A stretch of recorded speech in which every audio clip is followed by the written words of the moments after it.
From the southeastern corner of western North Carolina, this is Folklore.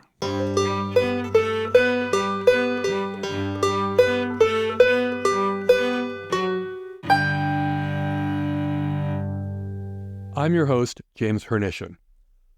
A couple of days before Christmas, one of the Facebook pages devoted to issues of community concern in the county reproduced a letter to the editor of the Tryon Daily Bulletin, warning us all to, and I quote, "Speak out and take Polk County off the list of potential locations for a nuclear waste disposal facility."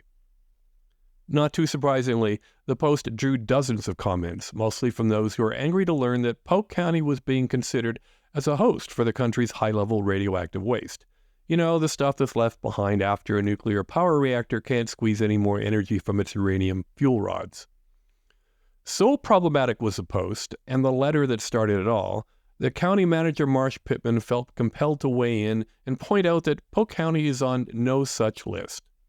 And Marche Pittman usually has better things to do than police misinformed Facebook posts.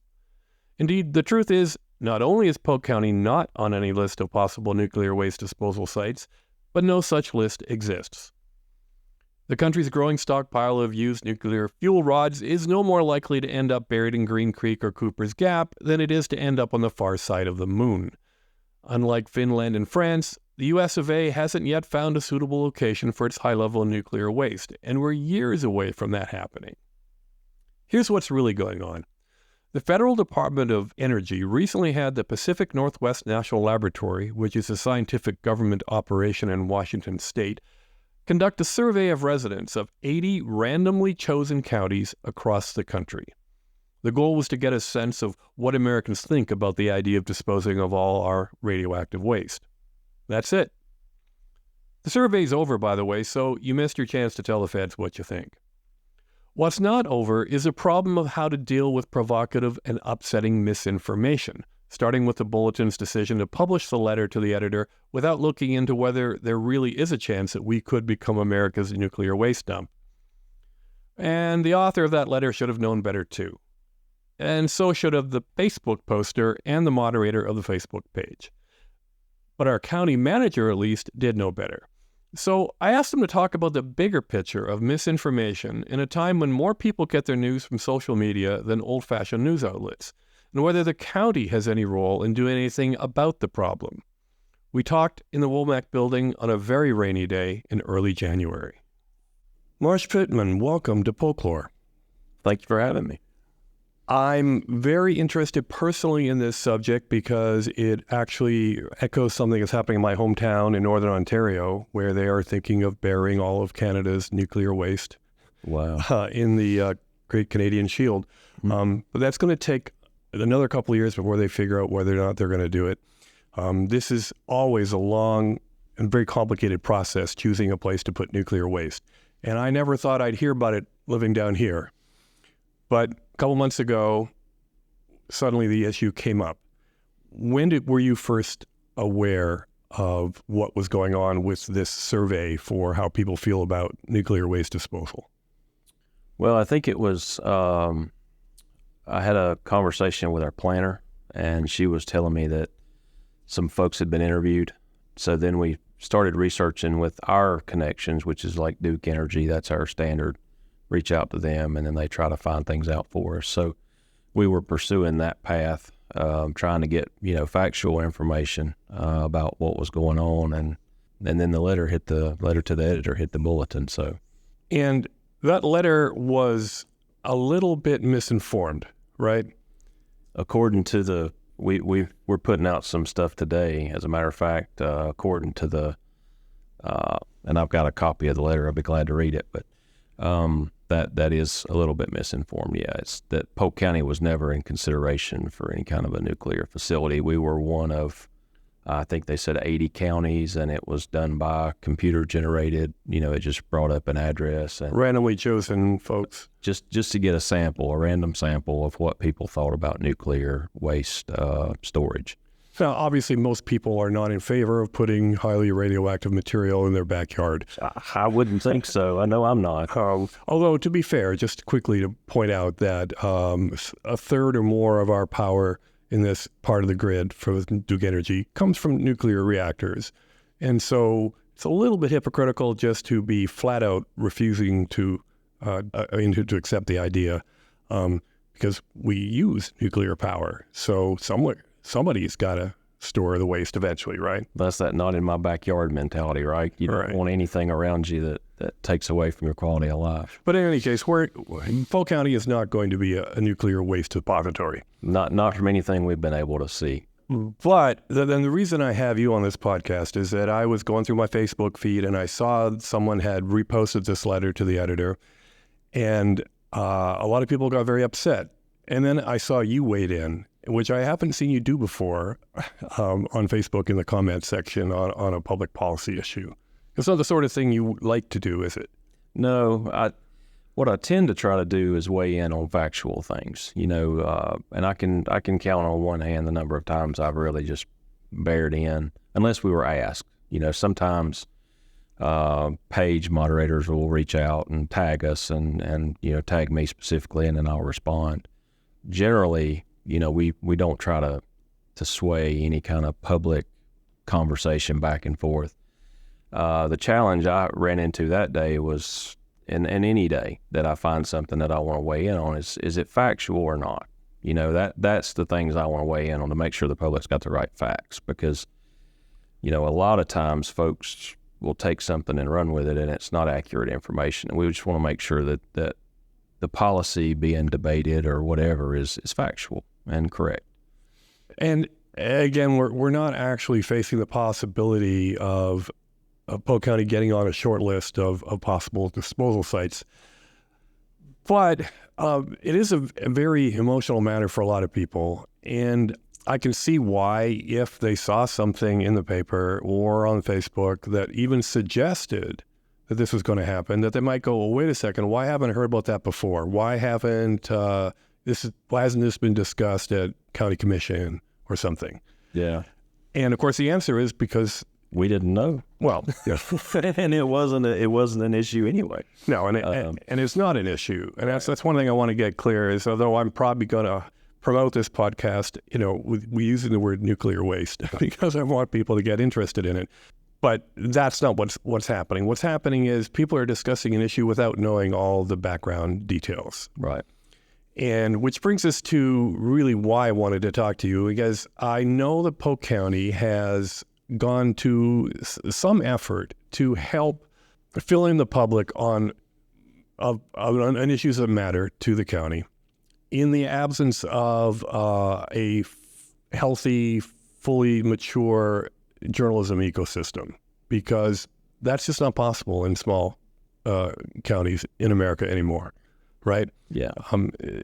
Ever since Google and Facebook came along, the advertising base and the amount of resources for a small paper to do what it used to be able to do, that just isn't there anymore. So what do you, as a county manager, what role do you think you and your staff have in trying to play a little bit of the role of a media source? Well, I think it's a challenge. It really is, because we face a time where most folks have gone off to electronic media sources, and they're looking at social media, and they're looking at all these things that, used to you'd bring out a newspaper and read. And I think the challenge for us is, well, in some ways it's good, because we can write our own content and get it out that way, and assuring factual information is correct and accurate and right on. And I think that's the thing that really helps us to be able to look at it in a positive way. But in a lot of ways, it's not good, because we can't put out every piece of information that comes in, because we process a lot. You're talking about a organization that's got a $30 million budget. You've got 19,000 plus people in the community. We've got 250 some odd employees, and we've got a lot of responsibility. So being able to get every issue that comes within our organization out to the public is difficult at best. You don't have the resources to hire a full-time public information officer. No, we don't. I mean, I have served in that role the entire time I've been the county manager, basically making sure that doing media interviews, doing, approving Facebook and social media posts. I mean, I've been serving that role for a long time.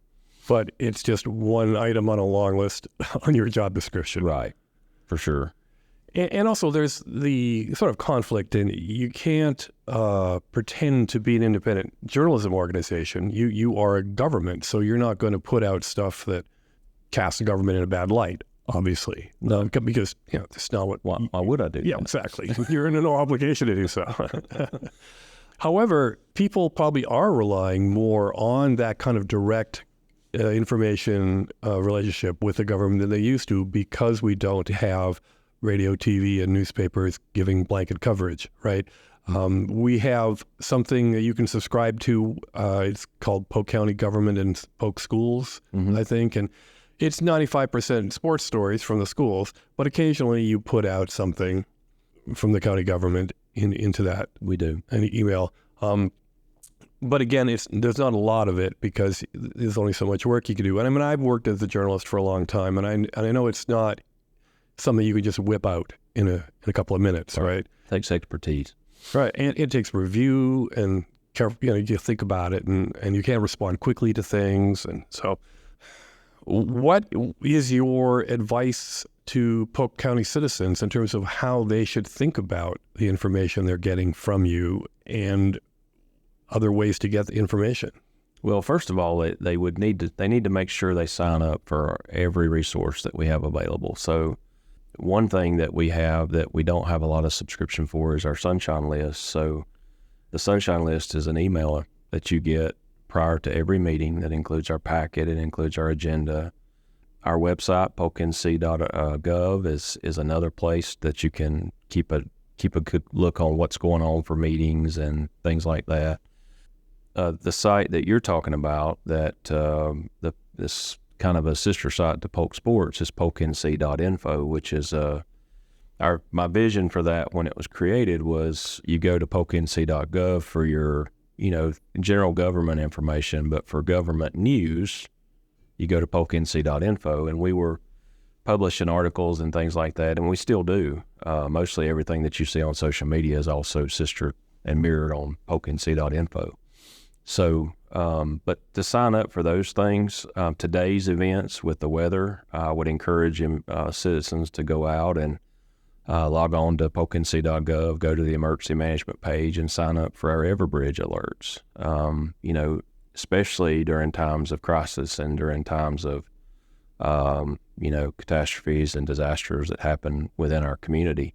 It's good to have that early warning notice through Everbridge to give you, that's really our only mechanism by which we can reach people during a disaster. Do you have numbers at your disposal on how many people have signed up for the different services you offer? No, I don't. Not right off the top of my head. I'll be glad to get that information for you. One of the things that we've noticed is after a disaster, we pick up a lot more folks on Everbridge. We pick up a lot more folks on our Facebook site. People tend to react after an event, which helps us, get more people signed on. What about your relationship with the one news organization we do have, the Bulletin, which isn't quite daily anymore, although they post stuff online? Have you noticed any change in the way in which they respond to your efforts to put out press releases and get their attention? No, I mean, they've been very open with us. When we contact them, they'll put out information for us. We have a reporter at generally every commissioner's meeting, or if they're not there, they're watching it remotely, because we offer our meetings remotely now. That probably makes a big difference, the ability to monitor a meeting without actually having to attend in person.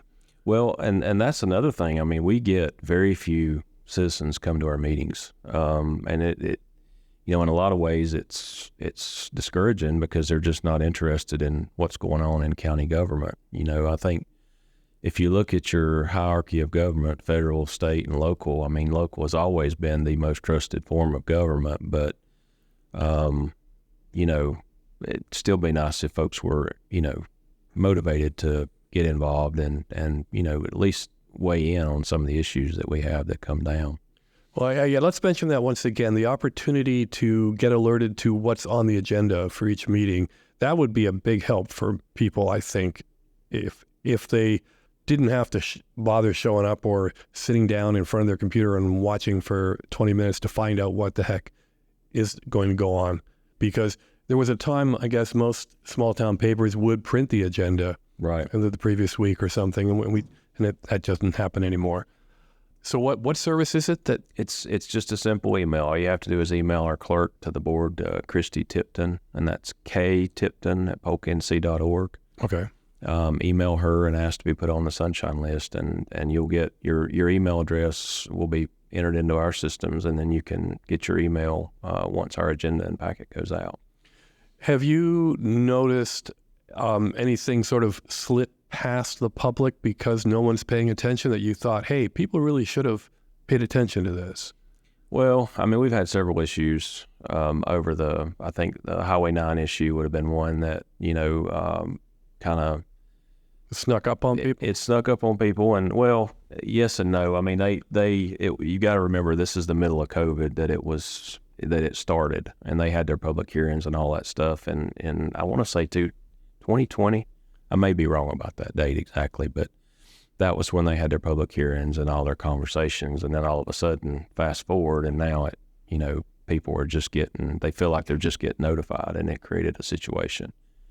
And that was obviously outside of our control, so we didn't control any of that. Like NCDOT was doing all of the public hearings, they were doing all the information gathering, they were doing all the public notice, and it's outside of what we would normally do for a road. It's also outside the scope of what most people would be paying attention to. I mean, they're not signed up for some sort of state email list on these sort of things. So in a way, it puts more pressure on the local leaders, say the county commissioners, to be paying attention to what's going on. And then the county commissioners have to pay attention to what the people feel about it, because you can't ask them to represent the county if they don't know what the county is thinking. And then the people don't show up for the meetings, and it's a circle. Yeah. You have any thoughts on how we can make things better, how we can get a more informed and engaged citizenry? Well, we've tried several things over the years. Like I was saying earlier, we went with this polknc.info, and we advertise that, and I know we have statistics, but I can't tell you right off the top of my head whether or not it's getting a lot of hits. We even transitioned to putting the meetings online, where people can watch them remotely. We get very few hits. I mean, it's not that people are just not coming to the commissioners meeting and choosing to watch it online. They're not doing either one. And that kind of creates a problem for folks that they don't feel like they're informed, but they don't want to come out and pay attention to their local elected government. Well, to be fair, because I started my journalism career covering municipal council meetings and planning board meetings, and some of them are awfully boring. Unless you're personally affected by whatever it is that's discussing. So realistically, we're never going to get a lot of people out for your average council meeting, right? But every now and then something happens, and then people get all upset because they haven't been paying attention. And, I'm on the planning board in Saluda, and every now and then people will say, hey, we didn't know you were doing that. I go, well, it's kind of like a two-way street. Like, we'll try to tell you what's going on through whatever medium we have at our disposal, but you have to make a proactive effort to find out what's going on, right? Right. I mean, this is something I feel strongly about, is citizens should need to at least invest some energy in staying on top of things, even if it's a little bit harder than it used to, because we don't have a daily paper that keeps us informed of these things. And that's my message on this episode. Okay. Well, I mean, it's harder in that way, but it's also easier. I mean, if you look at all the mediums we have available to people with the online presence, with the social media, with the meetings online, I mean, it should be easier to be engaged now versus before. I mean, you honestly don't even have to leave your living room. You can be sitting on the couch and watch the commissioners meeting, which, 10 years ago you couldn't, or 20 years ago you couldn't do that. That's true. So, I mean, it should be easier from that perspective. I mean, I feel like we've tried to make it easier anyway. Well, certainly being able to watch a meeting, although I would say it does require your staff to be a little bit tech savvy, right? Yeah. I mean, people speaking have to speak into the microphone. You have to make sure the mics are all hot and things are streaming correctly. That's right. So there's, I mean, it's not something that everybody can do just by clipping their fingers kind of thing. Yeah. Right. It's taken some work to get us to where we are. I mean, we've invested in equipment and software and all the things we need, tied it into our audio system for the room. I mean, we've and I'm not going to say a great deal of expense, but we've invested some taxpayer money to make it to make it easier for people to be able to participate. Well, I hope enough people are taking advantage of those streams to justify the expense. Oh, I think so. I mean, if it helps one citizen, it's worth it. I mean, in my view, because even one person that feels like I don't want anybody, any of the 19,000 some odd citizens that we have here, if even one feels like they've been, in some way, dismissed or haven't had an opportunity to say what they need to say, it creates a burden for me. It just doesn't. I don't feel good about that. So. Well, you shouldn't be on the receiving end of the grief, though, right? I mean, it's ultimately the elected officials who are responsible. That's true, but I'm usually the first phone call. So, but yeah, I mean, I still feel like, part of my role is being a guide and helping navigate things for the commissioners and being their eyes and ears on the ground, because they all work, most of them work full-time jobs or they're retired or, and they've got lives outside of the elected official realm. So I'd like to go back to the nuclear waste depository thing for just a moment, because it's an example of the power of social media, Facebook in particular, but also the dangers of relying on it, because even if it's moderated, a lot of misinformation gets put out there. Mm-hmm. So in addition to all the other things in your job description file, you have to combat misinformation as well as just manage the delivery of information. Have you found any, are there any examples where you've been particularly frustrated with trying to counter misperceptions of the public? Well, I can think of one incident where I had a gentleman that he was railing on us about a purchase or an acquisition of land that we had made, or he alleged we had made, and the amount of money that we spent, according to his calculations, was astronomical. But it was one of the public groups. I can't remember which Facebook group it was, but I happened to be reading it, and something else. In addition to that being part of my additional job description, I mean, I'm not on there 24/7, 365 either. So I don't see everything. I mean, I see what I'm directed to sometimes by other people, and then I see what I happen across. But this gentleman was really upset because he thought we had spent, I think it was around $800,000 for, 2 acres of land or something. And the numbers it's been a while back.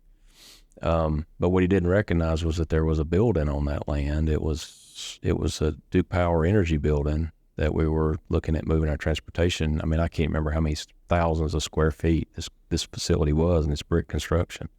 It was a steal for what we got it for. And I'll be honest, when I asked him about it and when I told him about it in the public forum, the gentleman came back and apologized to me on Facebook and said he was sorry, he misunderstood, and he went up and corrected his original post. So it was a first for me. Well, that's a win by Facebook. To have somebody that obviously, to your point, had misinformation and immediately went to social media and posted it before he verified it. I think that's my frustration, is a lot of times where in the past, at least in my lifetime, if you had a question about something or something didn't look right, instead of just immediately not trusting local government to do the right thing, you immediately go to a place of, I can't believe they did this. Instead of picking a phone up and calling and saying, I want to make sure I understand this. Is this right? Is what I said correct? Is what I read correct, or what I was told correct? People don't do that anymore. I think it is a bane of our modern existence, the lack of care people take when it comes to posting or reposting information that they find inflammatory. If we could stop even journalists from reposting information without doing a little bit of research. And sometimes all it takes, you can say, is a phone call, right? Or maybe 2 minutes on the internet, and you go, oh, okay, never mind. Yeah. Because America and in other countries too in the Western world, they're very polarized and calcified because people just aren't willing to go the little extra mile to make sure they know what they're talking about. Right. And it's not just national affairs. It's not just international global geopolitics. Like, fortunately, we don't have the problems that people in places like Israel do today.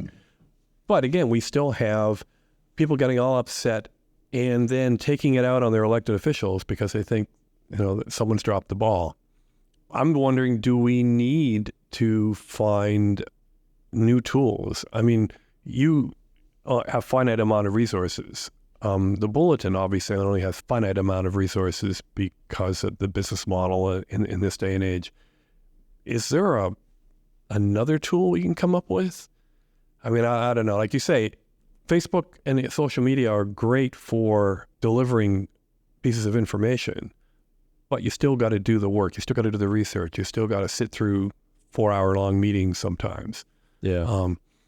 And that takes time and money, and people got better things to do, right?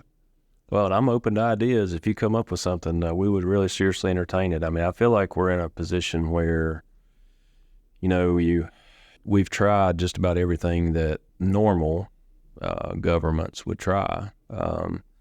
One thing, not so much on getting information out to the public, but receiving information from the public that we've transitioned to in the past 6 months to a year has been a form-based system that we've invested in that allows a tracking system that's built into citizen inquiry. So and we build forms around it that sits on our website. So if I'm trying to come up with a citizen-facing example, a road sign, like a street sign in the county goes down.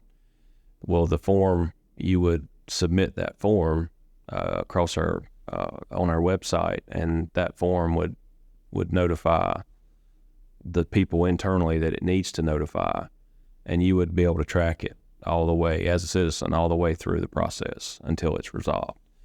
And that's something that we're in the middle of rolling out, kind of like right now. We've been working on it. It's a big project because we've got so many, forward-facing processes that have to be evaluated. So we're kind of picking the low-hanging fruit. So we're starting to see. That's why I say it's been 6 months to a year, because we're still working through that process.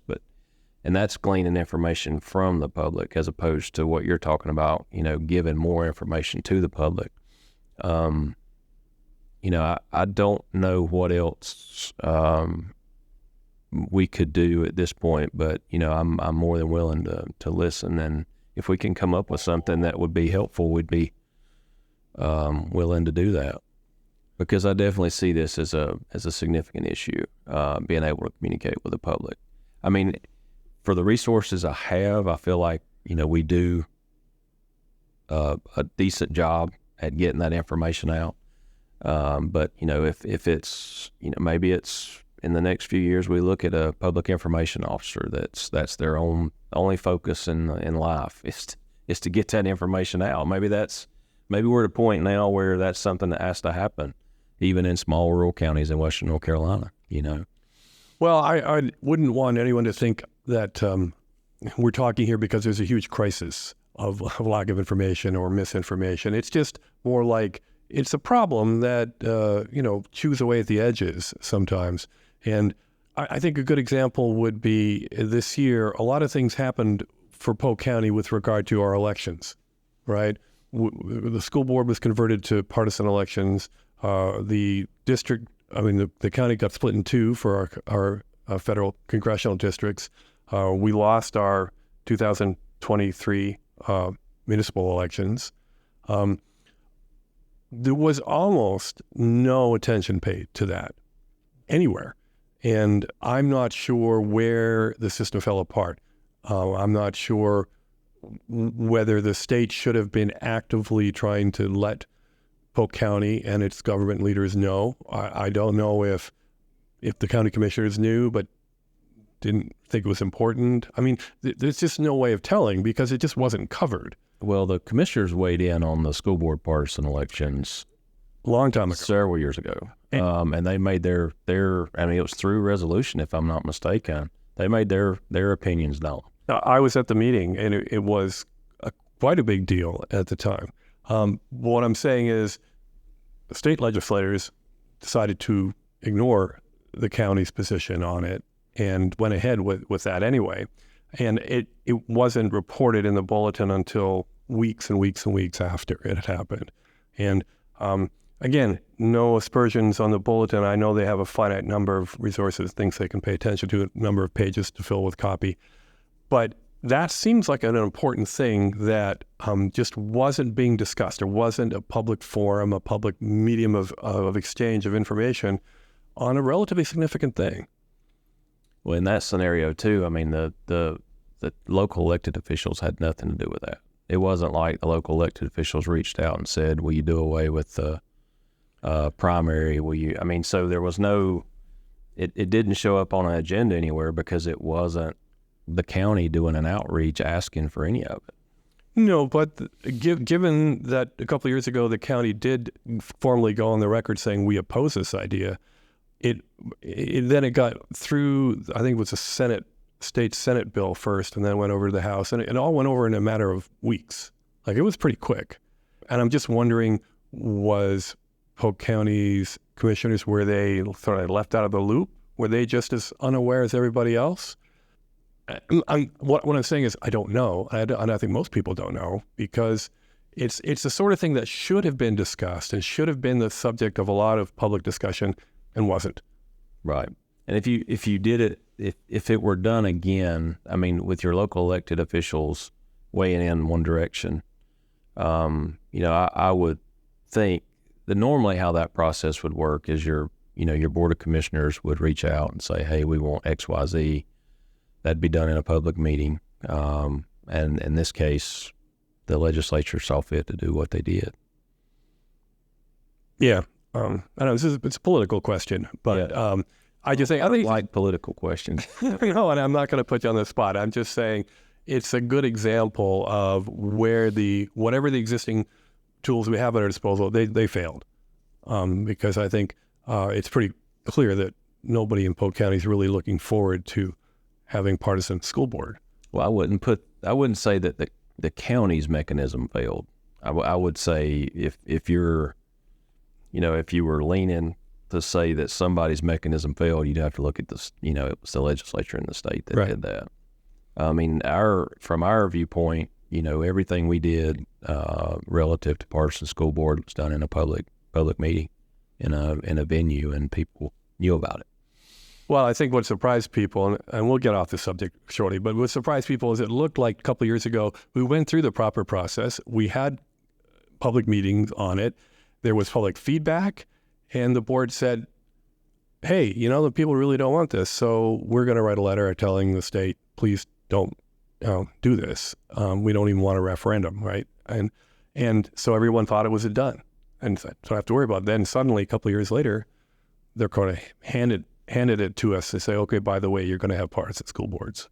Well, I think what a lot of people don't realize about North Carolina specifically is North Carolina's a home rule state, and we are, the county and the cities are all political subdivisions of the state of North Carolina. Yeah. And the legislature has all the power in North Carolina, and so it creates a situation where sometimes you just have to do what the legislature says you have to do. I know it's probably not what everybody wants to hear, but it's the reality of it. Right. Well, I guess I'm just hoping the next time something like this comes along, somebody will sort of key into it quicker, and we'll be able to use the tools we do have at our disposal to to do this. And I don't know if you would feel comfortable using county resources to try to instigate a public discussion on something that's inherently political. Yeah, that puts us in a tough spot, because it's hard enough for us as and me as an appointed leader, and the other guys or the commissioners as elected leaders. It's hard enough for us to deal with the policy issues relative to local county government without weighing in on the political stuff that happens at the state and even the national level. I don't. My personal view on national political, that stuff doesn't belong in the commissioners' meeting room. We don't have any influence on it. We have no way to change it other than, as individuals reaching out to federal and elected leaders and talking to them about it. We're just like them, just like any other citizen. Sure. Okay, one last thing. Is there anything burbling away under the surface right now that we should be ready for? A subject we haven't been discussing, on Facebook and things that we can anticipate coming up in this spring, say? You've got the primaries for commissioners coming up in the spring. Late winter. And then you've got the general election coming up in November. And, those are always great times in county government, because it's one of those times when, you potentially have a change out of commission or, whatever. And it's hard on our elections folks during this season. So no, other than that, I don't, off the top of my head, can't think of anything that's major coming. A lot of these things tend to happen to us as opposed to. Well, that's my example of the partisan school board. Yeah. Go back to the letter or to the ad that nuclear company put in the bulletin. We had nothing to do with that. Didn't know anything about it coming, and all of a sudden this ad shows up in the Tri-Daily Bulletin, and it all goes downhill from there. And I'm wondering if there were 79 other counties across America who were. I wonder if they got the same pushback in those counties. I would speculate they did. Yeah. All right. Well, I think we've probably covered just about everything we need to without venturing into political territory that really isn't your very uncomfortable with political stuff. All right, so thanks very much for taking the time, and maybe we can have a talk again after all the elections are done. You might have some new bosses. Who knows? Maybe. We will be having all 3 seats are being challenged this time, right, on the county commissioners. So something could change. Who knows? Yep. Thanks again. All right. Bye. So, one more time for those who might have been distracted at the beginning of this episode, Polk County is not going to become America's nuclear waste dump. Thanks for listening. If you've got any ideas for guests for future episodes, you can email me at jamesh@polklore.com. And try to be careful when you're posting anything controversial on Facebook.